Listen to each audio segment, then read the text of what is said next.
ଆପଣ ଯଦି ସପ୍ତମ ପାସ୍ କରିକି ରହିଛନ୍ତି ଆଉ ଚାକିରିଟେ ଖୋଜୁଛନ୍ତି ତ ଆପଣମାନଙ୍କ ପାଇଁ ବହୁତ ବଡ଼ ସୁଯୋଗଟେ ଆସିଛି। ଆଉ ଏଇ ସୁଯୋଗଟି ସମ୍ବଲପୁର ଡିଷ୍ଟ୍ରିକ୍ଟରେ ଆର୍ଆଇ ଅଫିସରେ ଆସିଛି। ଠିକ୍ ଅଛି, ସମ୍ବଲପୁର ଡିଷ୍ଟ୍ରିକ୍ଟ ଆର୍ଆଇ ଅଫିସରେ ଆସିଛି। ତ ଗୋଟିଏ ହେଲା ପିଅନ୍ ପୋଷ୍ଟରେ, ଠିକ୍ ଅଛି, ପିଅନ୍ ଆଉ ଗୋଟେ ପ୍ରକୋଷ୍ଠ ପରିଚାଳକ। ଠିକ୍ ଅଛି, ତ ଆପଣ ଯଦି ଚାହୁଁଛନ୍ତି ଆପ୍ଲାଏ କରିବା ପାଇଁ ତ ଭିଡ଼ିଓଟିକୁ ଶେଷ ଯାଏଁ ଦେଖନ୍ତୁ। କେବେଠାରୁ ଆପ୍ଲାଏ ହେବ, ଆରମ୍ଭ ହେବ, ଆଉ କେତେ ତାରିଖ ଶେଷ ରହୁଛି, କେତେ ଦରମା ମିଳୁଛି, ଡିଟେଲ୍ସ ଏ ବିଷୟରେ ଡିସ୍କସନ୍ କରିବା। ତ ଭିଡ଼ିଓଟିକୁ ଶେଷ ଯାଏଁ ଦେଖନ୍ତୁ। ସୋ ନମସ୍କାର, ସ୍ୱାଗତ ଜଣାଉଛି ଆପଣଙ୍କୁ ଉତ୍କଳ ଫ୍ରି ଜବ୍ ୟୁଟ୍ୟୁବ୍ ଚ୍ୟାନେଲରେ। ଆପଣ ଯଦି ଆମ ଚ୍ୟାନେଲରୁ ନୂଆ ଅଛନ୍ତି ବା ଏପର୍ଯ୍ୟନ୍ତ ଆମ ଚ୍ୟାନେଲକୁ ସବସ୍କ୍ରାଇବ୍ କରିନାହାନ୍ତି ତାହେଲେ ତଳେ ଥିବା ନାଲି କଲର୍ର ବଟନ୍କୁ ଦବାଇ ସବସ୍କ୍ରାଇବ୍ କରନ୍ତୁ ଆଉ ପାଖରେ ଥିବା ବେଲ୍ ଘଣ୍ଟିକୁ ମଧ୍ୟ ଦବାଇ ଦିଅନ୍ତୁ। ତ ଆସନ୍ତୁ ଆରମ୍ଭ କରିବା। ସୋ ଦେଖନ୍ତୁ, ଏଇଟା ହେଲା office of the collector cum director revenue inspector training institute Larpang Sambalpur. ଠିକ୍ ଅଛି, ତ ଏଇ ଆଡ଼ଭର୍ଟାଇଜମେଣ୍ଟଟି ପ୍ରଥମେ ବାହାରିଥିଲା କିନ୍ତୁ ୟାକୁ ରିଫ୍ରେଶ୍ କରାଯାଇଛି। ଫ୍ରେଶ୍ କରିକି ଆଡ଼ଭର୍ଟାଇଜମେଣ୍ଟ ଆଉ ଗୋଟେ ବାହାରି କରାଯାଇଛି। ଯେଉଁମାନେ ବି ଆପ୍ଲାଏ କରିଥିଲେ ତ ସେମାନେ ପୁଣି ଥରେ ସେମାନଙ୍କୁ ଆପ୍ଲାଏ କରିବା ପାଇଁ ପଡ଼ିବ। ଆଉ ଏଇଟା ହେଲା ସମ୍ବଲପୁର ଆର୍ଆଇ ଅଫିସରେ, ଠିକ୍ ଅଛି, ଲରପଙ୍ଗ। ଠିକ୍ ଅଛି, ଆଉ ଏଇଟା କହିଦିଏ, ଏଇଟା କୌଣସି ପରମାନେଣ୍ଟ ଜବ୍ ନୁହଁ, ଏଇଟା କେବଳ କଣ୍ଟ୍ରାକ୍ଚୁଆଲ୍। ଆଉ କେବଳ ସମ୍ବଲପୁର ଜିଲ୍ଲାର ପ୍ରାର୍ଥୀମାନେ ଦରଖାସ୍ତ ତାଙ୍କଠାରୁ ହିଁ ଏକ୍ସେପ୍ଟ କରିବେ। ସମ୍ବଲପୁରରୁ ଯେଉଁମାନେ ବି ପ୍ରାର୍ଥୀ ଅଛନ୍ତି, ବିଦ୍ୟାର୍ଥୀ ଅଛନ୍ତି, ସେମାନେ ଆପ୍ଲାଏ କରିପାରିବେ। ଆଉ ମାସିକ ଦରମା ସେମାନଙ୍କୁ ପାରିଶ୍ରମିକ 8,070 ଟଙ୍କା ଦିଆଯିବ। ଆଉ ଏଇଟା କୌଣସି ପରମାନେଣ୍ଟ ଜବ୍ ନୁହଁ, ଜାଣି ନିଅନ୍ତୁ। ଆଉ କୌଣସି ଆପଣଙ୍କୁ ଆଲାଉନ୍ସେସ୍ ଦିଆଯିବ ନାହିଁ, ଯେମିତିକି ମହଙ୍ଗା ଭତ୍ତା, ଘର ଭଡ଼ା, ଚିକିତ୍ସା ଖର୍ଚ୍ଚ, ଅନ୍ୟାନ୍ୟ ଭତ୍ତା ଦିଆଯିବ ନାହିଁ। ଠିକ୍ ଅଛି, ତ ଜାଣି ନିଅନ୍ତୁ ସେତିକି। ଆଉ ଦେଖନ୍ତୁ, ଏଠି ରହିଛି ଆପଣଙ୍କର ପିଅନ୍, ଠିକ୍ ଅଛି, ଆଉ ପ୍ରକୋଷ୍ଠ ପରିଚାଳକ। ଠିକ୍ ଅଛି, ତ ଗୋଟିଏ ଗୋଟିଏ ପଦବୀ ରହିଛି, କେବଳ ଗୋଟିଏ ଗୋଟିଏ। ତ ଜେନେରାଲ ଯେଉଁମାନେ ବି ସବୁ ଆପ୍ଲାଏ କରିପାରିବେ, ରିଜର୍ଭ ରହିଛି। ଠିକ୍ ଅଛି, ତାପରେ ଦେଖନ୍ତୁ ଦିଆଯାଇଛି ନିଯୁକ୍ତି ସମ୍ପର୍କ ଜିଲ୍ଲା ତଥା ଯେଉଁ ନିଷ୍ପତ୍ତି ନେବେ ତାହା ଚୂଡ଼ାନ୍ତ, ଏହାପରେ କୌଣସି ପ୍ରକାରର ଦାବି ଗ୍ରହଣୀୟ ନୁହେଁ। ଆଉ ଦରଖାସ୍ତକୁ ଗ୍ରହଣ କରିବାର ଶେଷ ତାରିଖ ରହିଛି 15 ସେପ୍ଟେମ୍ବର। ଠିକ୍ ଅଛି, 15 ତାରିଖ ରହିଛି ସେପ୍ଟେମ୍ବର ପର୍ଯ୍ୟନ୍ତ ଆପଣ ଅଫଲାଇନ୍ରେ ଆପ୍ଲାଏ କରିପାରିବେ। ଏଇଟା କୌଣସି ଅନଲାଇନ୍ ନୁହେଁ, ଅଫଲାଇନ୍ରେ ଫର୍ମ ରହିଛି, କେଉଁଠୁ ଡାଉନଲୋଡ଼୍ କରିବେ ସେଗୁଡ଼ା ମୁଁ କହିବି।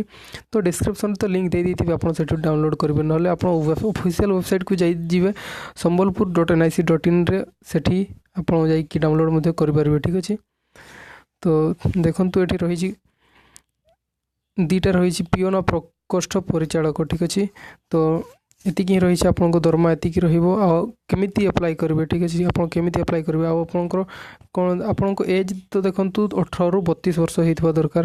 ଠିକ୍ ଅଛି, ଆଉ ଆପଣଙ୍କ ରହିଛି ପ୍ରାର୍ଥୀ ଯିଏ ଥିବ ସବଳ ମାନସିକ ବିକୃତ ହେଇନଥିବ। ଠିକ୍ ଅଛି, ତାପରେ ସେ ସପ୍ତମ ପାସ୍ କରିଥିବା ଦରକାର। ଯଦି ବାହା ହେଇଥିବ, ବିବାହିତ, ସିଏ ଯଦି ଗୋଟେରୁ ସ୍ତ୍ରୀ ରହିନଥିବେ।